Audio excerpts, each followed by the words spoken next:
कर विमल का चेहरा कुछ देर के लिए उतर गया। जितनी देर में वो कुछ आगे बोलता इतनी देर में कबीर ने कहा, प्रोफेशनल किलर्स तो पत्थर दिल होने चाहिए, लेकिन तुम एक लड़की की वजह से अपने सारे साथियों को खतरे में डालना चाहते हो। इतना पसंद करते हो उसे? ओहो हो। कबीर के शब्द सुनकर विमल का खून खौल गया और उसने भारी आवाज में कहा, अगर लड़ना चाहता है तो इसी वक्त आ जा। अगर आज मरना ही पड़े तो तुझे साथ लेकर मरूंगा।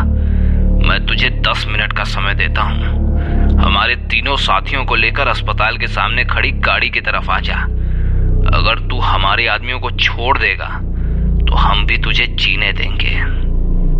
ठीक है, फिर 10 मिनट में मिलते हैं। कबीर ने इतना कहकर ब्लूटूथ ऑफ कर दिया और उसे दूर फेंक दिया। इसके बाद कबीर ने प्रियंका से अपना ईयरपीस देने को कहा। प्रियंका का ईयरपीस कम से कम 15 क्रिमिनल पुलिस यूनिट से कनेक्टेड था। अब से ऑर्डर कबीर देगा, सब लोग सावधान रहना। ये किलर्स हमें धमकी दे रहे हैं कि अगर हमने उनके हिरासत में लिए लोगों को नहीं छोड़ा तो वो इस पूरे अस्पताल पर हमला कर देंगे। अगले 10 मिनट में मुझे तुम सबका पूरा फोकस चाहिए, प्रियंका ने अपने ईयरपीस में कहा। इतना कहकर प्रियंका ने अपना ईयरपीस उतारकर कबीर को दे दिया। कबीर ने तुरंत वो ईयरपीस पहना और कहा, फर्स्ट फ्लोर पे कौन कौन है? यूनिट 1, 2 और 3 एंट्रेंस के पास है। ठीक है, सब लोग बिल्कुल आम बर्ताव करो। लॉबी में फर्स्ट सेकंड रो पर आर्मी हेयरकट में एक आदमी बैठा है। जैसा कि तुम लोग देख सकते हो वो काफी ताकतवर नजर आ रहा है और उसके पास हथियार भी है। इतना ही नहीं, देखने से वो कॉम्बैट में भी काफी अच्छा लग रहा है। मैं चाहता हूं कि तुम लोग उसे जल्द से जल्द अपनी हिरासत में ले लो, लेकिन एक बात का ध्यान रखना कि आम लोग डिस्टर्ब ना हो, कबीर ने ऑर्डर्स देते हुए कहा। कबीर की बातें सुनकर शार्क का चेहरा उतर गया और उसके चेहरे पर डर का भाव आ गया। शार्क बिल्कुल शॉक्ड हो गई थी। आखिर कबीर को नीचे बैठे आदमियों के बारे में कैसे पता चला? उस आदमी ने तो अभी तक कोई हरकत भी नहीं की है। कबीर के ऑर्डर सुनते ही तीनों यूनिट्स लॉबी की तरफ बढ़ने लगी। सीटिंग एरिया में उन्होंने कबीर की बताई जगह पर एक सफेद शर्ट पहने आदमी को बैठे हुए देखा। वो आदमी कबीर के डिस्क्रिप्शन से पूरी तरह से मैच हो रहा था। उन यूनिट्स के पुलिस वाले बिल्कुल शांति से उस आदमी के पास बैठ गए।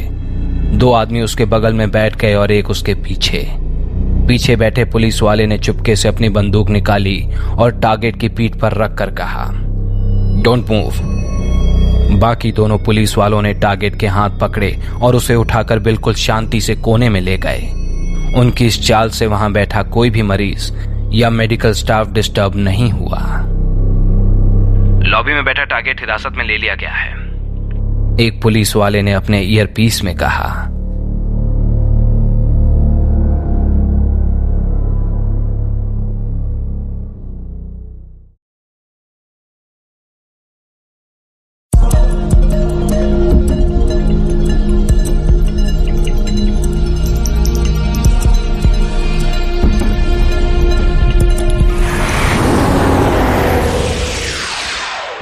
रिपोर्ट मिलते ही कबीर ने अपने कमरे की दीवार के आर पार देखा और फिर उसने अपनी टीम से पूछा, फर्स्ट फ्लोर की लिफ्ट के पास कौन है? यूनिट 5, 6 और 10। सुनो, लिफ्ट के दरवाजे के सामने एक आदमी बैठा हुआ है। उसकी उम्र लगभग 30 साल की होगी। उसे लिफ्ट में छेड़खानी करने के लिए बिठाया गया है ताकि पुलिस का रास्ता लंबा हो जाए। और हाँ, उसके पास हथियार भी है, कबीर ने कहा। शार्क कबीर की बात सुनकर फिर से हैरान रह गई। कबीर के मुंह से निकलने वाली हर एक बात एकदम सही और सटीक थी, लेकिन सवाल यह था कि उसे यह इंफॉर्मेशन पता कैसे थी। सिर्फ वही नहीं बल्कि प्रियंका और नताशा भी कबीर की बातों से हैरान थीं। यूनिट 6 और 10 लिफ्ट की तरफ गए और उन्होंने लिफ्ट के बगल में कुर्सी पर बैठे हुए उस आदमी को देख लिया जिसके बारे में कबीर ने उनसे कहा था। वो आदमी वहां बैठा अखबार पढ़ रहा था।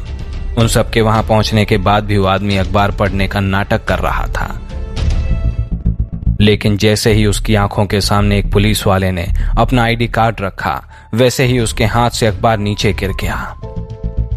वो आदमी कोई एक्शन लेता उससे पहले ही उस पुलिस वाले ने उसके हाथों में हथकड़ी लगा दी और कबीर को रिपोर्ट किया, लिफ्ट के पास वाला टारगेट पकड़ा जा चुका है। ये सब होता देख शार्क की बचने की उम्मीद अब टूट रही थी। कबीर ने उसके चेहरे के भाव समझ लिए और हंसकर उसकी तरफ देखा। अभी भी अपना खेल खेलना चाहती हो, हाँ? कबीर ने शार्क से कहा। इस बात पर शार्क ने अपना सिर झुका लिया और चुप्पी साध ली। अगले ही पल कबीर फिर से ईयरपीस के जरिए अपनी टीम को ऑर्डर्स देने लगा। 4th फ्लोर की लॉबी में एक आदमी काले रंग के कोट में होगा। उसके बाल लंबे हैं लेकिन चोटी में बंद हैं। वो मेरे कमरे की निगरानी कर रहा है। कबीर की बात सुनते ही 3 पुलिस वाले जो 4थी मंजिल पर पहले से ही मौजूद थे वो उस आदमी को ढूंढने लगे। उनकी नजर एक काले कोट वाले आदमी पर पड़ी जो अभी फोन पर बात करने का नाटक कर रहा था। एक अंडरकवर पुलिस वाला उसके पास गया और उससे पूछा, भाई साहब आप बता सकते हैं अभी समय क्या हुआ है? टारगेट ने उसकी बात सुनकर उस पुलिस वाले की तरफ देखा और जैसे ही वो उसे समय बताने लगा तुरंत ही 2 पुलिस वाले उसके बगल में आकर खड़े हो गए। फिर उन दोनों पुलिस वालों ने उसे जमीन पर धक्का दे दिया और उसके हाथों में भी हथकड़ियां लगा दी।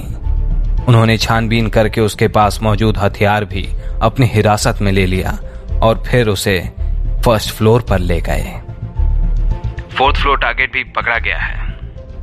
बहुत बढ़िया, कबीर ने कहा और इतना कहकर उसने प्रियंका से पूछा, 10 मिनट में से कितना समय हो चुका है प्रियंका? प्रियंका ने अपनी घड़ी में देखते हुए कहा, तकरीबन 8 मिनट हो चुके हैं। ये सुनकर कबीर मुस्कुराया और अपने ईयरपीस में कहने लगा, सुनो, पार्किंग एरिया में 3 और लोग हैं। पार्किंग एरिया का गार्ड इन गुंडों के साथ मिला हुआ है। जैसे ही तुम लोग वहां पहुंचो उस गार्ड से कहना कि गाड़ी में बैठे हुए आदमी वहां से जा चुके हैं और तुम लोग गाड़ी की तरफ जाना। गाड़ी सफेद रंग की है और उसका नंबर है DL867। गाड़ी खाली होगी और चाबी गाड़ी के अंदर ही है। तुम लोग उस गाड़ी को लेकर अस्पताल से बाहर निकल जाना। फिर अपने 3 पुलिस वालों को अस्पताल के सामने वाले होटल में भेज देना। वहां जो कमरा सीधा मेरे कमरे की खिड़की के सामने पड़ता है उस कमरे में एक आदमी बैठा है जो हम लोगों पर नजर रखे हुए है। Yes sir. उन पुलिस वालों को अपना काम अच्छे से पता था। उन्हें अब ज्यादा समझाने की जरूरत नहीं थी। 3 पुलिस वाले पार्किंग एरिया तक गए और वहां पर जाकर उन्होंने गार्ड को अपना ID कार्ड दिखाया। कार्ड देखते ही वो गार्ड डर गया और घबरा कर कहने लगा, सर हम कुछ नहीं जानते सर, हमें तो बस कुछ गुंडों ने ये काम करने के लिए पैसे दिए थे। अब तो हमारा काम करेगा, समझा? पुलिस वालों ने उस गार्ड से कहा। जी जी जी जी साहब, बिल्कुल। जब वो लोग यहाँ पर आए तब उनसे कह देना कि गाड़ी में बैठे लोग गाड़ी लेकर चले गए हैं, ओके? एक पुलिस वाले ने कहा। जी जी ठीक है साहब, ठीक है, गार्ड ने सिर हिलाते हुए कहा। तीनों पुलिस वाले कबीर की बताई गाड़ी में बैठ गए। गाड़ी में बैठते ही उन्हें अपने ईयरपीस में कबीर की आवाज आई, गाड़ी की लाइट्स बंद कर दो वरना होटल में बैठा हुआ आदमी तुम लोगों को देख लेगा। गाड़ी को चुपके से निकालना है, अंडरस्टैंड? Yes sir. जैसे ही गाड़ी निकली पार्किंग एरिया के गार्ड ने उन गुंडों को फोन करके बताया कि गाड़ी निकल गई है। विमल को उसकी बात पर भरोसा नहीं हुआ, इसीलिए उसने होटल में बैठे आदमी से पूछा, गाड़ी सच में निकल गई है क्या? हाँ, उस आदमी ने जवाब दिया। ठीक है, मैं प्लान के मुताबिक उसके पीछे जाता हूं। अगर कोई पुलिस वाला मेरा पीछा करे तो मुझे बताना। विमल ने होटल में बैठे उस आदमी से कहा। कबीर ने उनकी ये सारी बातें भी सुन ली थीं और फिर उसने अपनी टीम को ऑर्डर्स देना शुरू किए। अब तुम लोग होटल में बैठे उस आदमी पर हमला